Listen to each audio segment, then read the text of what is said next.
Okay, today I just wanted to talk about some hard shots this time of year. Now, the lie's not always going to be perfect. I've tried to find a horrible muddy lie, and I've put myself just left of the 14th green here, which isn't an easy shot when you've got a good lie. You've got to go over that bunker onto a downslope. So from a perfect lie it's tough, from a bad lie, that can fill people a lot of dread. So what we really want to do is try and keep it simple. Now, we don't need to get it right next to the pin, okay? And I think that's what a lot of people fall short. We've got a little bit of room to the right. Now, the higher the tariff the shot, I would say to people, if you, an average golfer, you can get down in 3 shots from here, it's not too bad. So we chip it on, hopefully we leave ourselves a putt, and the worst case scenario, we leave 3 shots from here, rather than duffing it in the bunker, thinning it over the back, because we're trying to do something too fancy.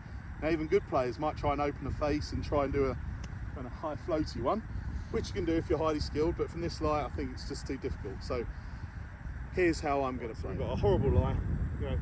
Me as a reasonable golfer, I kind of want to open the face of it and try and hit a high floaty one over that bunker to get the land soft.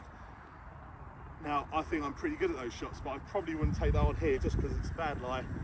And if it goes a little bit wrong, we could end up in the car park or in the bunker. So the way I'd be playing from this kind of lie, obviously normally I'd have ball middle, weight slightly forward. I might even get the weight even more forward, or the ball position almost off my right toe here. Now it's going to launch a bit lower and run on a bit. If it rolls to the back of the green, I'm happy with that. Now, a lot of poor chippers tend to use their hands too much, lots of wrists, and trying to flick it up in the air. So we're just going to use the loft of the club. The other thing I might do is just get myself a little bit more upright and try and use the toe where this curvature of the thing is, and that's going to help the contact. So I've got hands quite high, a little bit closer to it, ball off the back foot, weight a little bit forward. Now if I can do this and keep it pretty simple, I'm just trying to pinch that ball off this bad lie, and if it rolls on a bit, that'll be fine. So a bit more upright, ball off the back foot, not too much wrist. And that's popped up nice, and that's gone about 20 foot past the pin to the right, but I've got a putt.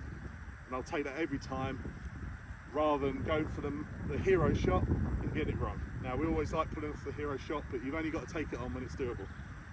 So if you follow those things, I've got a really nice strike on that. It's come off a little bit lower, so I've got a slightly longer putt. The better you get this, you could try it with your lob wedge and get a bit more height, but I've gone for sand wedge for its safety.